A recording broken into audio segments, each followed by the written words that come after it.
session. I would like to recognize a few people, first of all. Catherine McGraw is joining us. She's the head of the research division at Fielding Graduate University, and we are just so delighted that Fielding has supported our multispectral studies of the Tongerlo Last Supper from the very beginning. Fielding Graduate University is located in Santa Barbara, California. We do PhD degrees, and I am honored to be one of their doctoral professors. And some of my students may actually be joining us as well.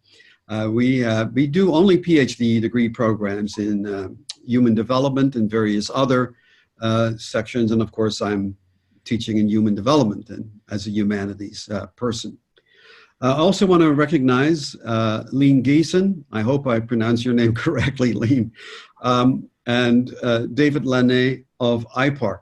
They were our partners in this process, and Dr. Brown, Chris, and I are just simply delighted with the work that they've done. IPARC is based in Belgium and are considered one of the leading experts when it comes to conservation and research of old master paintings. They've done a lot of work for Belgian museums, and we're honored and delighted that they were with us. So let's get started. I'm going to very soon go into full slideshow mode, which means that I will no longer see the participant list, but that's okay. Kathy Labrador is tracking that for us. The subject is the Last Supper, and particularly the Tongerlo Last Supper that Chris and I have been studying now for more than 2 years with the gracious permission of some people at the Abbey of Tongerlo, which I also would like to recognize. First of all, Abbot Jeroen de Kuiper, who is the abbot there and has supported our research from the very beginning. And my dear, dear friend, Father Ivo Claren, who is the curator of this wonderful painting and who has worked tirelessly for many, many years to bring the world's attention to this incredible treasure in Belgium. And Ivo, thank you so much for the wonderful friendship and your support for this particular venture.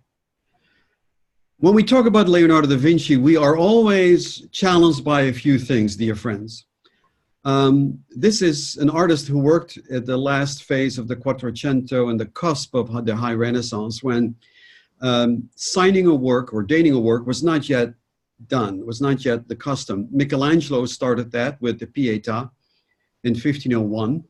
And then very, very slowly throughout the 16th century, artists started to sign their works. But we don't have that with Leonardo da Vinci. So authenticating a work by Leonardo da Vinci, which is what we're trying to do in this presentation, is fraught with challenges, which is why our results, no doubt, will be challenged by others, because Leonardo never signed his work, never dated his work, never titled his work. And so we are left with two major strands of art history to figure out to what extent the master was involved in a work. One is connoisseurship. Connoisseurship is the art of identifying an artist through his unique signature style. I've worked with Leonardo da Vinci works for almost 40 years from my days in grad school.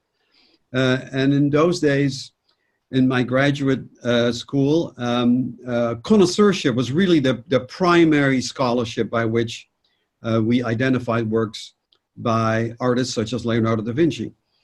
Since the 1970s, I mean, I went to grad school in a different century and in a galaxy far, far away. So we're talking a long time ago.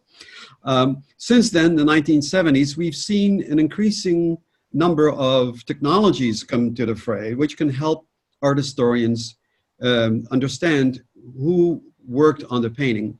First, there were X-rays, and then multispectral imaging. And I'll talk about multispectral imaging in a little while, just to help you understand what that really does. The pendulum is now swinging back So whereas in the 70s, it was all about connoisseurship. And by the turn of this century, it was all about multispectral studies. We now recognize that multispectral studies can only do so much. They cannot prove necessarily an attribution, but they can certainly support an attribution to the extent that it is supported by connoisseurship. So I think right now in the 21st century, attributing works is really a confluence of those two elements, connoisseurship on the one hand and scientific examination on the other. And that's what we did with the Last Supper. So let me take you back to a story, and I'm going into full slideshow mode. Hopefully you will be able to join with me along. And there we go, yes. So let me tell you a story. The story begins in 1499 when Leonardo had finished this remarkable work, the Milan Last Supper, which would become the most famous sacred work in history and would really mark his fame.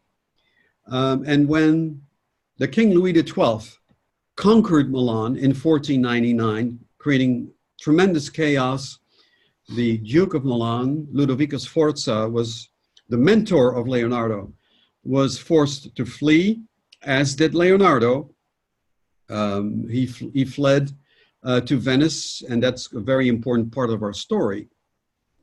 But by that time, already there were some major problems happening with the Last Supper.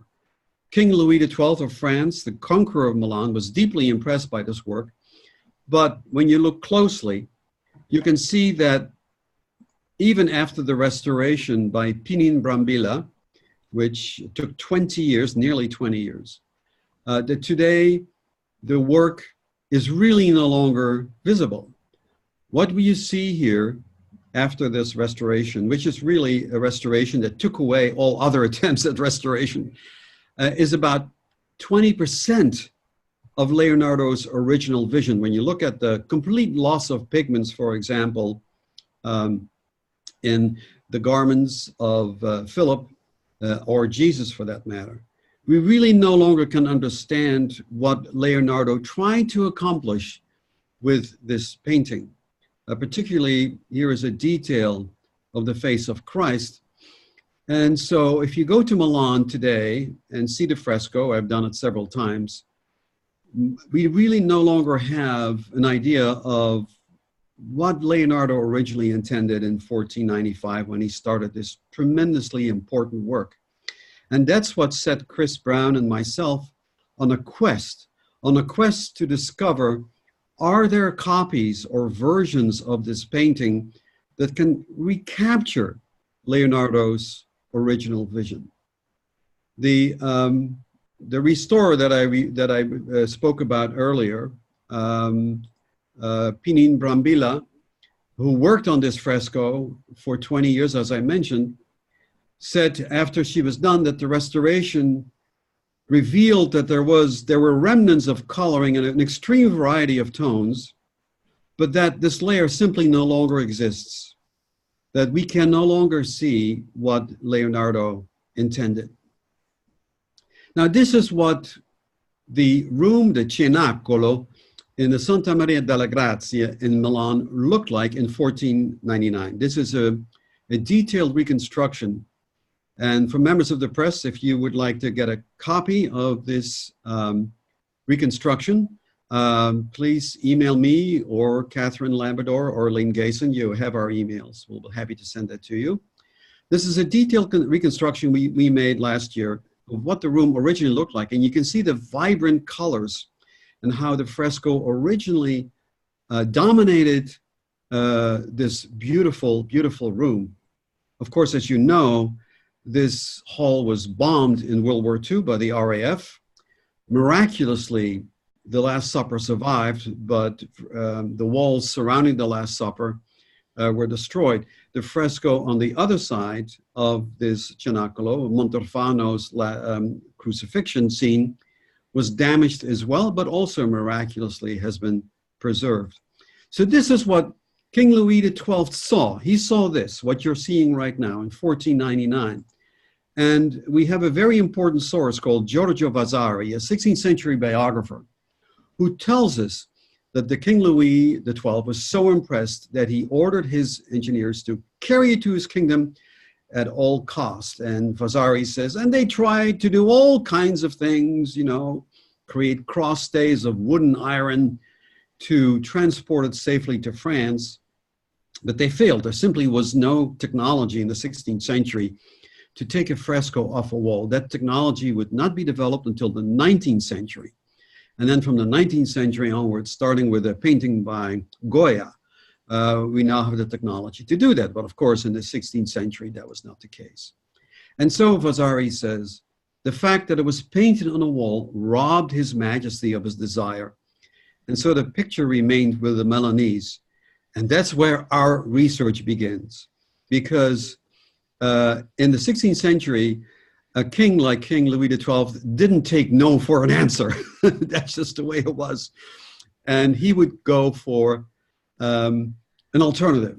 And we believe, as the evidence will show, that he then asked Leonardo to make a copy of the Last Supper for him, for King Louis XII, so that he could take it to France for a variety of reasons, which I can get into in the question and answer session if you would like. The problem was Leonardo, as we saw, was no longer in Milan. He had fled Milan in the war that ultimately gave Louis XII control of the city. And he had gone to various places in the Veneto, including Venice, and that will become very important to our story. And from the Venice, he returned to Florence, where he worked on the Mona Lisa, the earlier Mona Lisa, the first version of the Mona Lisa, which is what you see here. That's a different subject altogether, as well as the fresco of the Battle of Anghiari in the Palazzo della Signoria. And then Leonardo had to return to Milan because his associates, Boltraffio, was working on a second version of his famous work, The Virgin of the Rocks. This is the Virgin that today is in the National Gallery in London. He was under contract to help Boltraffio complete this painting for the Fraternity of the Immaculate Conception in Milan. And so guess what? In 1506, Leonardo returned to Milan, then, of course, a French province ruled by King Louis XII. And this is when we believe, as the evidence will show, Louis XII, through his Milanese governor, Charles d'Amboise, said, well, Leonardo is back in Milan. Oh my God, get a hold of that guy. I need a copy of the Last Supper from him.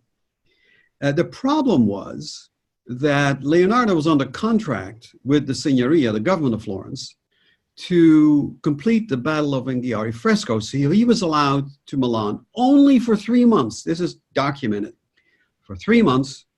In fact, he had to pay an escrow to make sure that he would return to finish the Virgin of the Rocks and get his buns back to Florence to finish the fresco. And now something very surprising happens. King Louis XII then ordered the French governor of Milan, Charles d'Amboise, to ask for an extension. This is the first time in history, people, that a sovereign of a major country intervenes with the sovereign of another country for the services of an artist, of a painter, the very first time. The Signoria refused and said, no, Leonardo has to come back because he's got to finish this fresco, the Battle of Anghiari in Florence. And now here is the most telling piece of evidence that I'm going to show you. What happened next is that King Louis XII wrote a personal letter to the government of Florence. You can see here is that letter. We found it in the Archivio dello Stato di Firenze, the state archives of Florence. And it says, very dear and close friends, as we have a need of Master Leonardo da Vinci, painter of your city of Florence, and attend to him and do something for us with his own hand. Read very carefully what he's saying here. With his own hand, and we shall soon be back in Milan, we beg you as affectionately as possible to be allowed to set Leonardo to work for us for such a time as may enable him to carry out the work we intend to do. This is what the king wrote himself to the government of Florence. Now, I highlighted these specific passages because it clearly shows that the king wants Leonardo da Vinci to do something by his own hand, not his pupils, by his own hand, under his own supervision. And secondly, this is so incredibly revealing. He doesn't say what he wants Leonardo to do. Why not say, I want him to do this, I want him to do that, he needs to build a bridge, he needs to build a path? Because the king realizes that to make a copy of the Last Supper would take a long time, would take a very long time. So he's very cagey. He doesn't tell the Signoria what he wants to know. He says, oh, I want him to do something for such a time, whatever. And of course, the long story is that Signoria, Florence, was a very small state. France was the most powerful kingdom of its time. It was the superpower of Europe. And of course, they couldn't say no. And the result, we believe, is that Leonardo did execute a copy for the king, as ordered in his letter, and that this copy now hangs in the Abbey of Tongerlo. And this is the closest we can possibly get to what Leonardo originally envisioned with his fresco in Milan. And here is the evidence of why we believe that is the case. Now I'm going to hand it over to Chris, my colleague. Chris, are you there? Yes, good afternoon, everybody. Can you hear me? Yes, we can. Wonderful. So what's very important is that wherever Leonardo would be, whether it would be in Florence or in Milan, he also had a workshop that he had to support. And of course, the king was providing him monies for this new painting, which would be painted. And with this new painting, certain fees would help the workshop, but they needed additional monies to help the patrons and to help the pupils who were in the workshop. So it's no coincidence that, of course, many of the most famous paintings that Leonardo painted, there would be a replica or a copy. And it would be a copy directly out of the workshop. It wouldn't be a later copy. These would be all contemporary during the lifetime of Leonardo da Vinci. And approximately half of the paintings that he painted has a copy that was painted within the workshop, which may have had design work, geometry, certain things laid out specifically by Leonardo, maybe some brushstrokes by Leonardo specifically as well, but these copies usually would be done more so by one of his pupils. And there were several pupils that Leonardo had during the periods of time when he was in Florence and in Milan.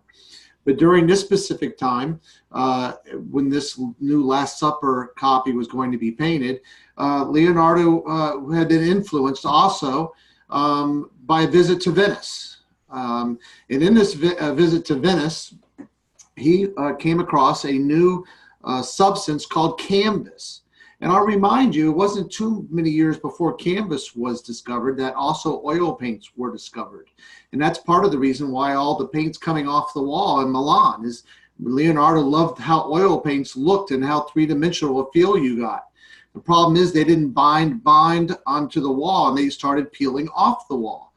Well, when he was in Venice in 1500, right after he left Milan to go back to Florence, the Venetian shipbuilding industry was using canvas, and they were actually even able to paint on the canvas beautiful, you know, dragons and all kinds of different things on these canvases. And Leonardo said, well, if I can't move the wall for the king, maybe I can give him something better, and it's going to be on this canvas stuff, and he can take it anywhere in the world or anywhere through France that he wants. And the best thing about it is my oil paints are going to stay on this better, and the wood, which is what usually paintings were painted on, was wood.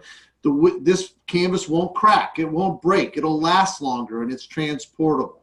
So again, with the evolution of canvas and oil paints, and this Tongerlo piece of the Last Supper would not be the only piece that he paints on canvas. I should note that the earlier Mona Lisa is also painted on canvas. But this invention of canvas in Venice and him applying it to this painting is very important for our story. Thanks so much, Chris. That's absolutely correct. So what happened then? Based on the documentation that we have been able to identify in the archives of Florence, in the archives of the Chateau de Gaillon in France, as well as in archives in Belgium, notably the Abbey itself, we were able to trace the journey of this particular copy that Leonardo and his workshop painted for the King of France. From Milan, completed in 1509, there is a invoice dated January 20th, 1509, to Andrea Solario, who, as you will see shortly, was one of the artists who worked on the Tongerlo canvas. There is an invoice for his travel expenses, as well as work he was doing at the Chateau de Gaillon.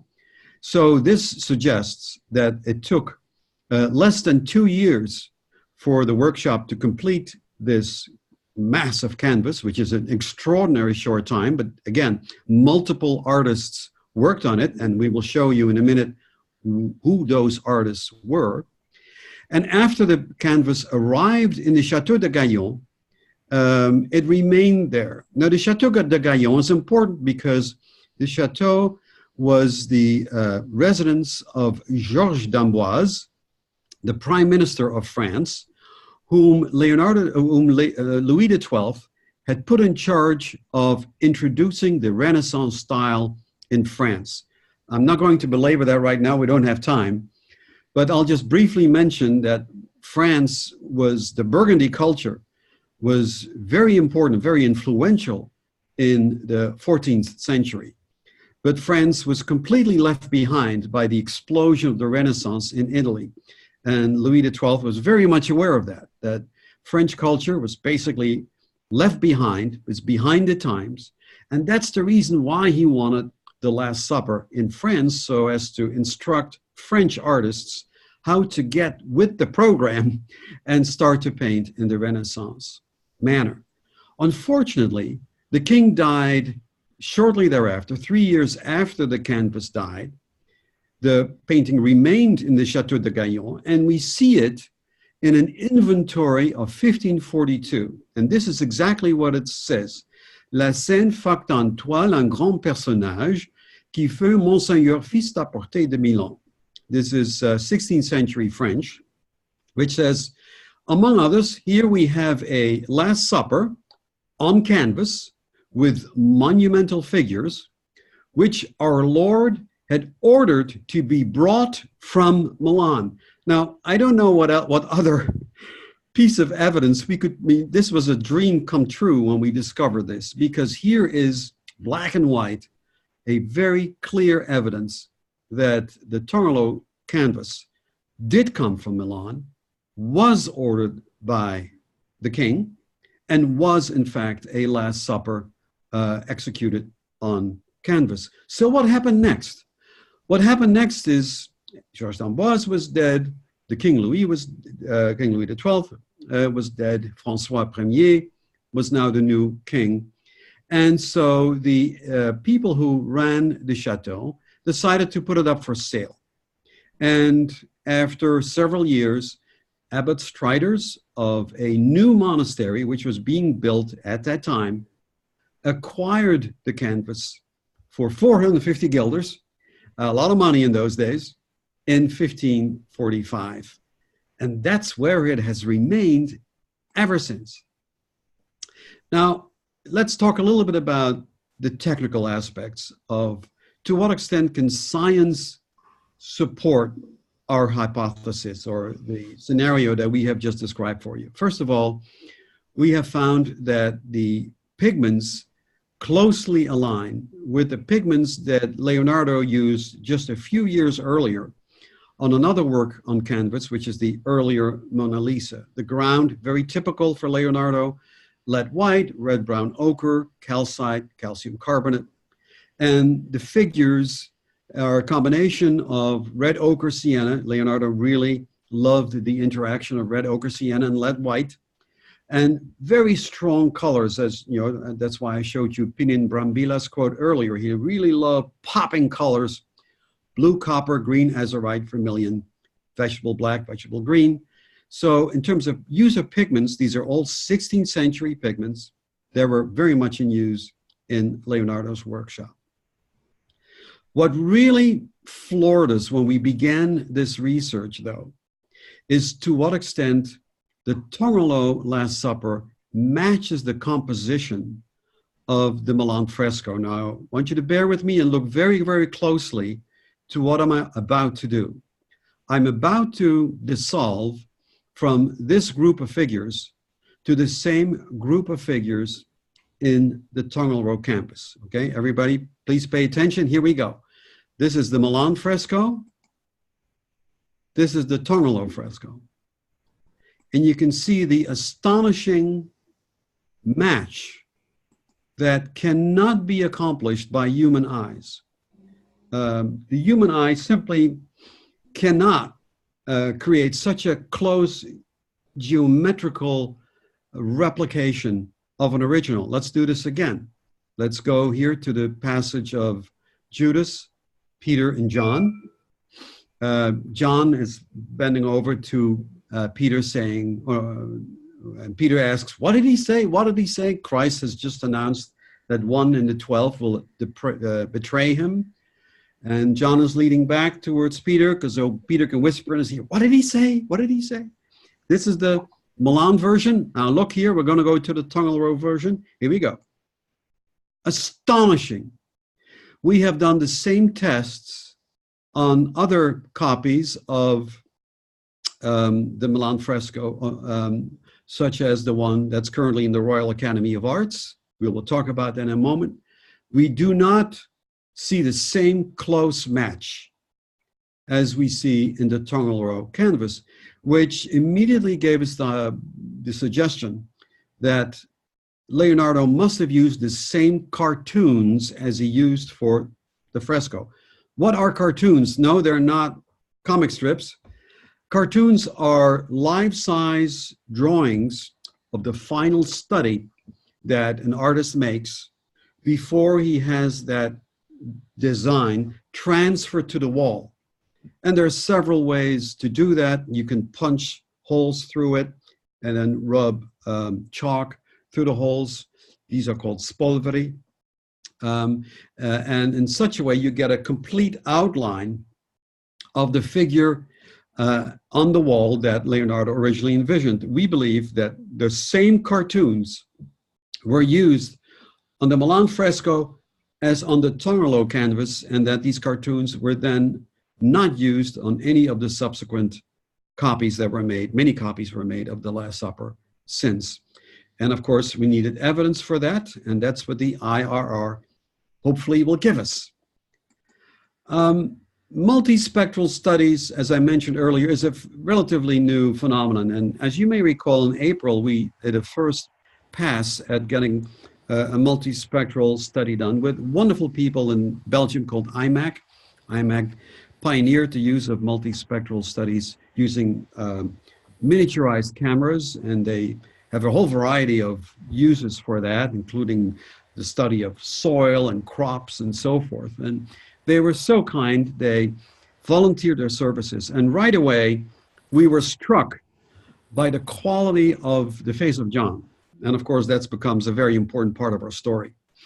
What you see here is a reflectograph image of John, and you can see right away the difference in pigments. The darker pigments are paints that were applied by the restorers in the 1930s after the painting in Tongerlo was very badly damaged in the fire. And if you can see on the image to the left, you can see the canvas and the patches, and you can see the damage that was done to this painting as a result of that fire. But what struck us is the fact that the face of John is so incredibly pristine, and it cannot be the work of restorers. What we see underneath the various layers are indeed the paint, the shape as envisioned by the artist. So what is infrared reflectography? we as humans can only see the surface paint layer. We're not Superman. We cannot use our special rays to look underneath the paint layer. For that, we need technology. And infrared radiation can penetrate the paint layers by rendering various different colors transparent so that we can look directly underneath to see the artist at work underneath the surface. That is the wonderful thing that infrared reflectography on many, many different bandwidths can do for us. And so what it also does, as I mentioned, is a distinction between different pigment layers, distinguishing between the 16th century and the 20th century pigments. And IPARC, led by David Lenné, did this study for us in September. He went to the Tongerlo Abbey with the gracious permission of Abbot de Kuyper and Father Ivo Claren.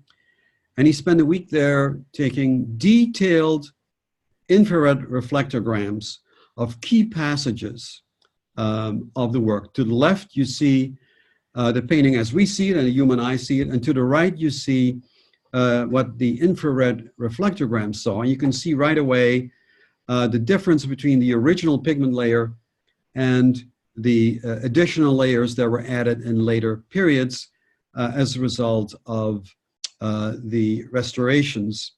And you can see, for example, that particularly Andrew is very heavily damaged. What we saw, though, and now I'm quoting David Lenné, who is the master restorer at IPARC. I'm quoting from his analysis. First of all, as you can see yourself, the damage and losses in the paint layer are extensive and spread over the entire surface. This is why when Chris Brown and I launched this project over 2 years ago, our goal was to really bring this painting to the attention of the public in Europe, but particularly in Belgium, and to really inspire the authorities in Belgium to help launch a campaign to restore this incredibly important work that is so much part of Belgium's legacy. We also found, according to David, that the paint is very thinly applied with very little layering. That's very strange because Leonardo typically used multiple layers. That's how he created his sfumato effect, which we will talk about in a minute. So that was rather striking. Also, he found that the paint film in the background is heavily diluted and applied with a rather broad brush. Now, what does that mean? It means, and I will show you that in a minute. Let me just first show you another section. Here we have the famous passage of Judas, Peter, and John. You can see that apart from this narrow strip over the face of John, his face is remarkably well preserved in the infrared.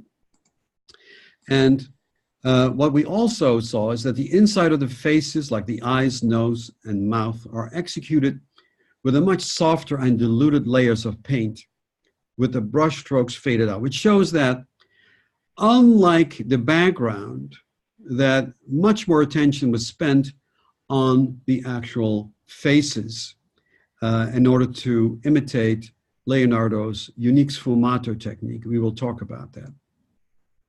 But again, what we saw that the preparatory layer consists of very small paralleling lines with lines changing direction per zone. You can see that up here in the top of this particular close-up of David's reflectogram. And the reason is, David surmised, is that the artist, and this is so incredibly important, tried to give the effect of a fresco.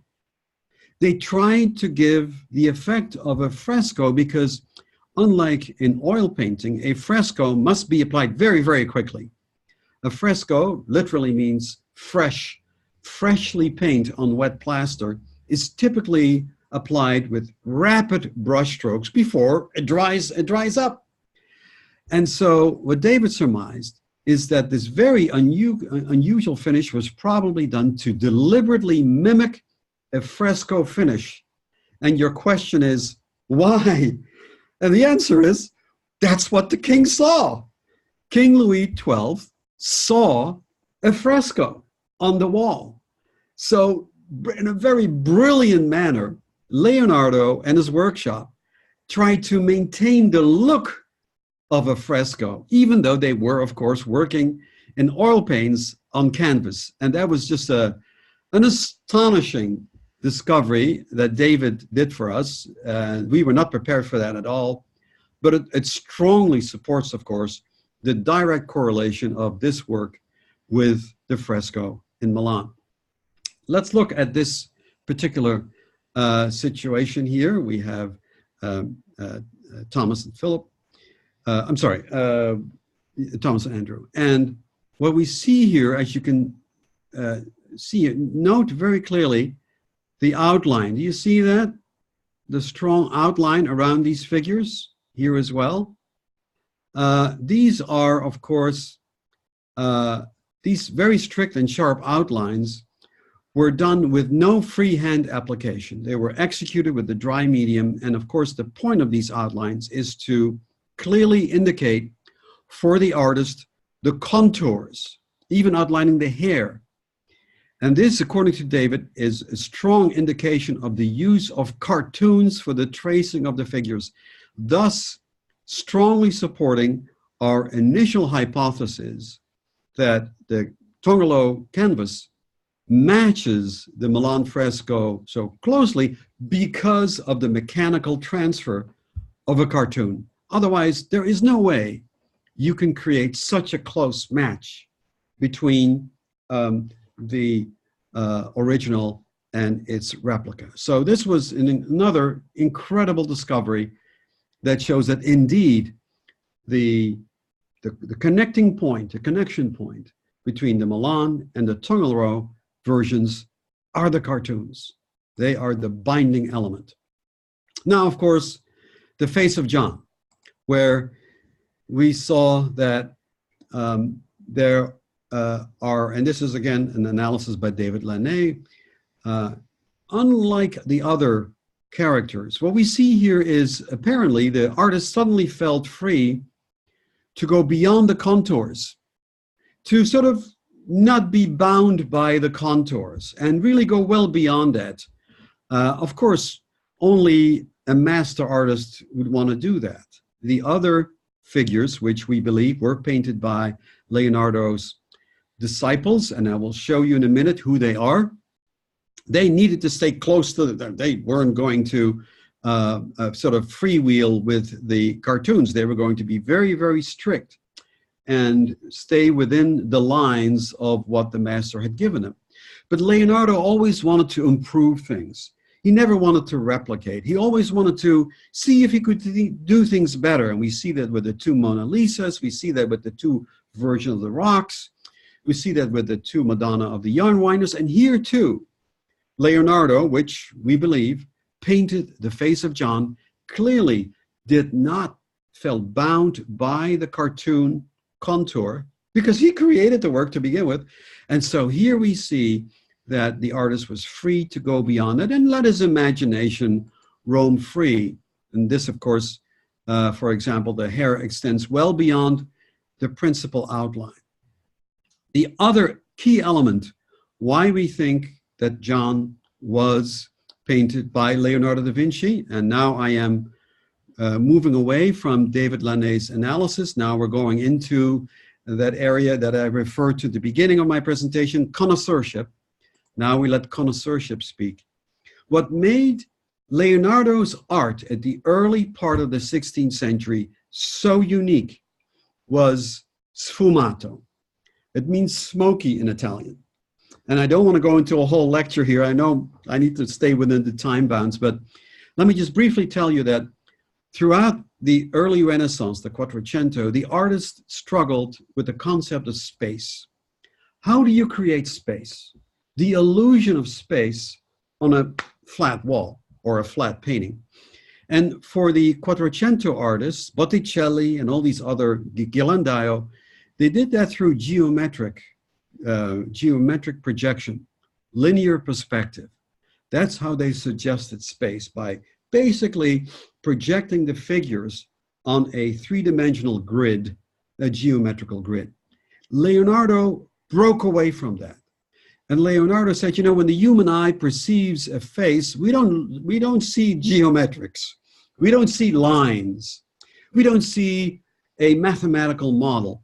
What we see is the difference between light and dark, the subtle shading of light and dark on human skin.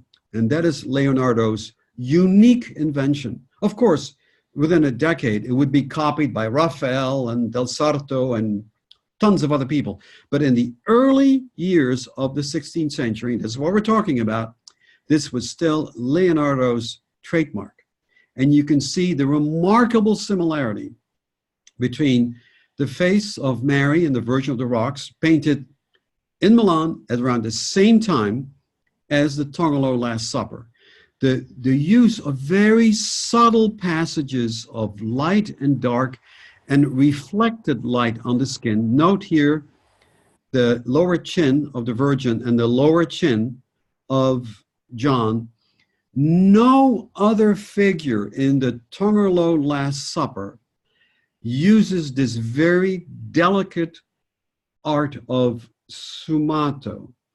They obviously try, but it's very clear to see that the quality of their imitation is not nearly as good as the superb delicacy, the glazing of these very subtle shades of light and dark that we see here on the Virgin of the Rocks and the Tongerlo Last Supper, both works painted in basically exactly the same period of time.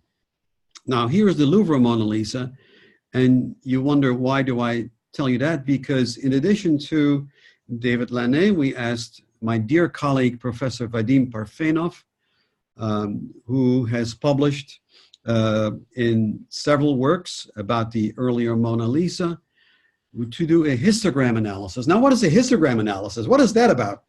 A histogram analysis looks at the difference in luminosity between passages. And you can ultimately reduce that into computer histograms. You can ultimately reduce the difference of the brush as it applies one color to another. These transitions, which we call luminosity elements, they can be codified and digitized in terms of histograms. He took a histogram of John in the Tongerlo Last Supper, and he compared that to the histogram of the Louvre Mona Lisa, and the histogram data of the nose, eyes, and lips are strikingly similar to the same histograms in the Louvre Mona Lisa. Now that is an astonishing discovery. Once again, science can never completely confirm or deny an attribution, but it can support connoisseurship. Science and connoisseurship can go hand in hand. And here we have a clear case where connoisseurship, the idea that these, to the human eye, to our eye, these two faces are so incredibly similar in their dealing of sfumato. This is where science comes in and says, yes, that's correct. That particularly when it comes to the Louvre Mona Lisa, they are very, very similar. We did not have histograms of the Virgin of the Rocks. We still hope to do that. But John Asmus, who is a colleague of Vadim Parfenov, did create histograms of the Louvre Mona Lisa a while back when he was asked to do so by the Louvre. And so we have that data, and we were able to compare that to the Tongerlo Last Supper. Our conclusions, and I must stress, these are the conclusions of Chris Brown and myself, based on the scientific data from David Lannet, from IMAC, and from Vadim Parfenov. These conclusions are ours and ours alone. However, we believe that the IRR imagery by RPark strongly support our thesis that the Tongerlo Last Supper was painted using the same cartoons that were used for the fresco in Milan. This clearly places the Tongerlo canvas in Leonardo's Milan studio. Quite apart from the incredible documentation we have found In this case, the science confirms to a great degree that yes, this painting originated in the studio of Milan. The use of these cartoons was particularly important for one major reason, because the painting had to be completed in such a short period of time. Leonardo had to task multiple artists on the project. And in order to keep all these guys doing the same thing, he needed the cartoons from the Milan fresco to ensure that the work was executed in a consistent manner. Makes perfect sense. Furthermore, the unique application techniques suggest a desire to preserve the look of Leonardo's original fresco, since the Tongerlo version was clearly executed on canvas rather than a wall. And we believe that it also reflects a certain desire to create this painting as soon as possible, because the client was the King Louis XII, and kings are very impatient people, as history may point out. Furthermore, we show that the infrared reflectograms of John show that this portrait has suffered relatively little from the 1929 fire and the 20th century restoration. You can see these passages around, of course, are heavily damaged and restored, but the face itself, other than for this particular passage, is remarkably pristine and gives us a good idea of what Leonardo painted. And also, it confirms the exceptional delicacy of its sfumato and the freedom with which the artist went beyond the contour lines. What's more, Professor Parfenov's histograms showed that the brushwork is of certain passages in the John figure. The John face is similar to the Mona Lisa. Therefore, Chris Brown and I strongly believe that the face of John was painted by Leonardo da Vinci himself. Knowing that it's difficult to create any attribution to Leonardo because he never dated, signed, or titled his work, we believe that the combination of provenance, documentation, and scientific examination clearly shows that this face could have only been painted by Leonardo. And there's a reason why Leonardo did that, because clearly the John figure in the fresco, to the extent that we can see it, as well as in the Tongerlo canvas, corresponds to the androgynous model of feminine masculinity. And if you look at Leonardo's work, he was very strongly attracted to this sort of very ambiguous gender type. John was a very elfin figure. He's described as the beloved by Christ. I'm not going to go into a theological interpretation of that at all, but we know, of course, that Leonardo himself was gay and was strongly attracted to the beauty of male biology. Here, for example, you can see a striking resemblance between the figure of John and Leonardo's study of the Leda and the Swan.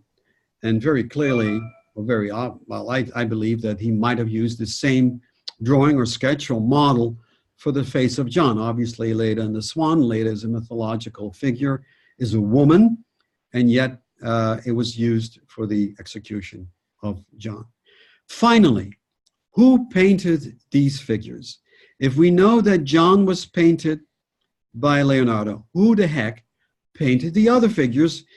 Because only by tasking a whole group of artists could Leonardo have completed this work between 1507 and 1509, as the documentation clearly suggests. Well, Chris Brown and I published a book earlier this year called The Da Vinci Legacy. It's published by Apollo Publishers. It is available from Amazon in Europe. What we did in that book is trace the impact of Leonardo's pupils, called the Leonardeschi, as well as the impact of his work all the way from the 16th through the 20th century. And among others, that gave us a very, very good idea of the style of Leonardo's closest assistants, and allow us to compare their unique style, their unique treatment to the figure of the Tongerlo paintings. I'm not going to go into much detail about it. If there is a lot more about that in this particular book, if you wish. But based on that, we can confidently suggest that the group on the left was painted by Jean-Pierre, who was clearly the leading artist other than Leonardo on the Tongerlo canvas. Jean-Pierre painted this group on the left using the cartoons from the Milan fresco. John was painted by Leonardo da Vinci. The group to the right was painted by Andrea Solario, and the group to the far right was painted by Marco Dogiono. You see Thaddeus and Simon.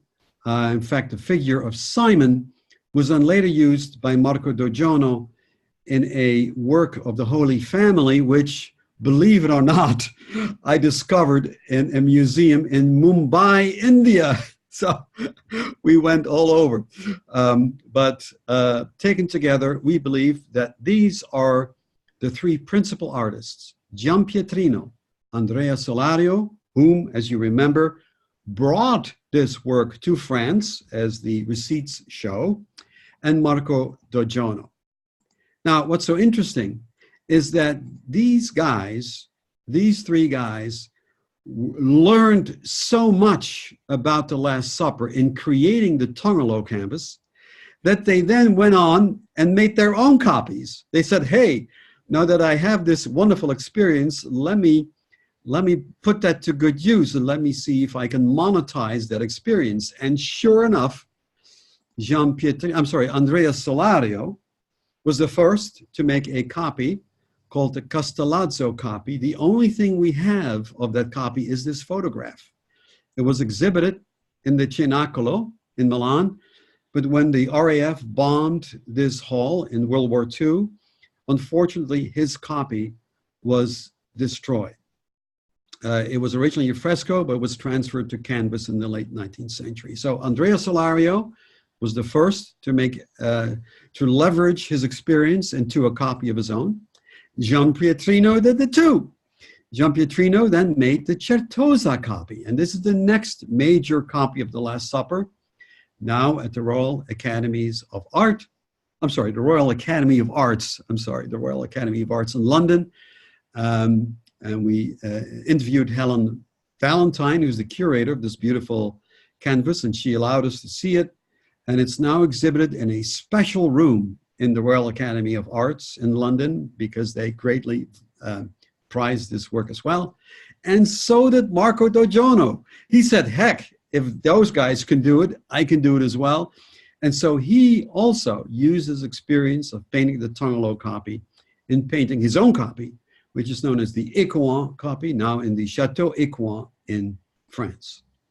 So the summary, and this is my final slide, is that the Tongerlo Last Supper is not only the first, but also the most faithful version of Leonardo's masterpiece, and therefore incredibly valuable, not only in financial terms, but also more importantly in terms of Leonardo's scholarship, and that Belgium should recognize, and I hope that this presentation will contribute to that, the tremendous masterpiece and treasure that they have as part of their national patrimony.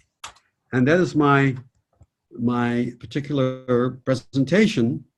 And now let me see your questions. I'm going to, well, let me not stop share for a moment. Let me look at the chat and see if there are some questions. Have you or have your team done a tissue investigation on the replica of the Last Supper? We have not, but a test was executed in the early 2000s by the University of Louvain, I believe, and that tissue sample did show that it was painted on hemp. One thing we were very careful to do is not do any invasive techniques. No invasive techniques. Infrared reflectography is a process where you never touch the canvas. But yes, there is a study that was done 20 years ago, which shows that hemp was the canvas. And Mark, I'm happy to send you the reference to that.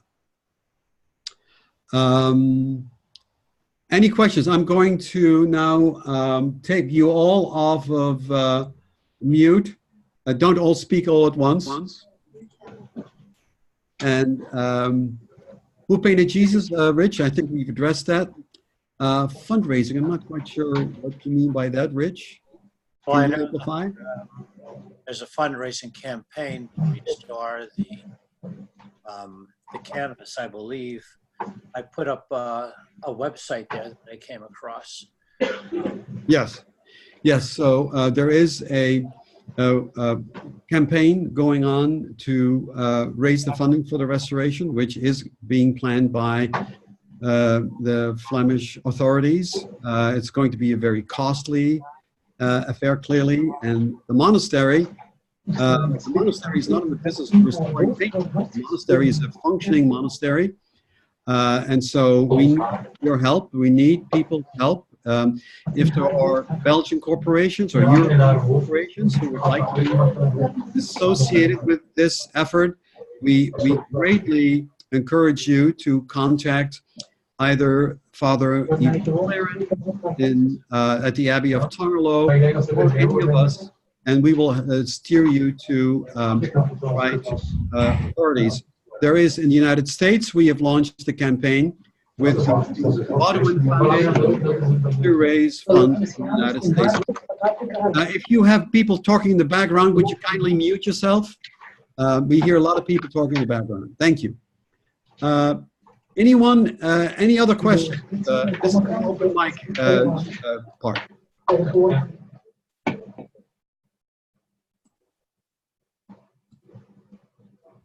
If you want to pose a question, you can do that in the chat box, or you can just unmute yourself. Let me just unmute you all. There we go. So we can hear you. Some of you, yeah, you should all, some of you are still muted, so I'm going to unmute everyone. Jean-Pierre, this is Dr. Brown. I do believe they've identified a person who can begin the restoration process once they meet some financial threshold. Is that not correct? That's right. And Katrien van den Bosch, I think, is on the call. Well, yes. And Katrien, could you maybe say a few words about that?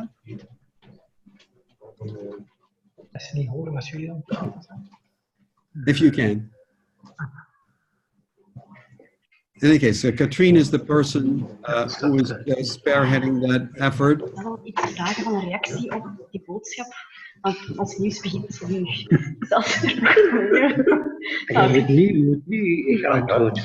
Okay, so if you have a question, could you pose the question? Otherwise, please mute your microphone because we're hearing a lot of background conversations.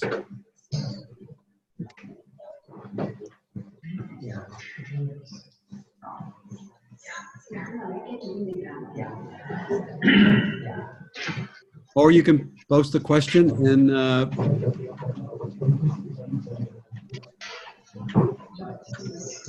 well, it looks like we've answered everyone's questions, Chris. If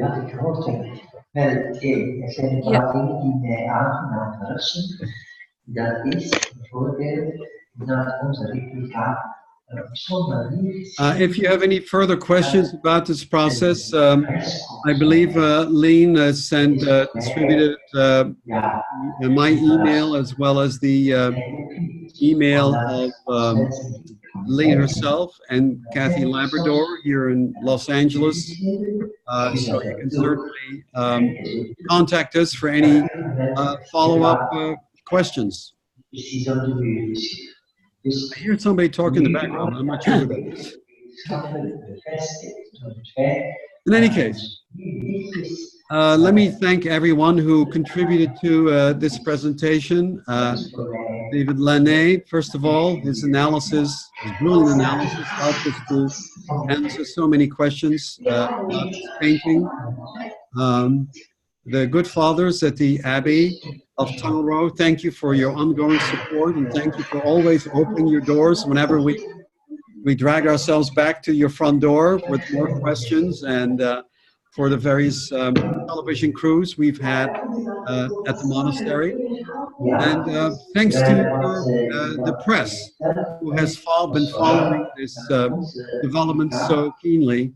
And we hope that you can take this information and spread the word that Belgium is very blessed to have this wonderful Last Supper painting in its midst.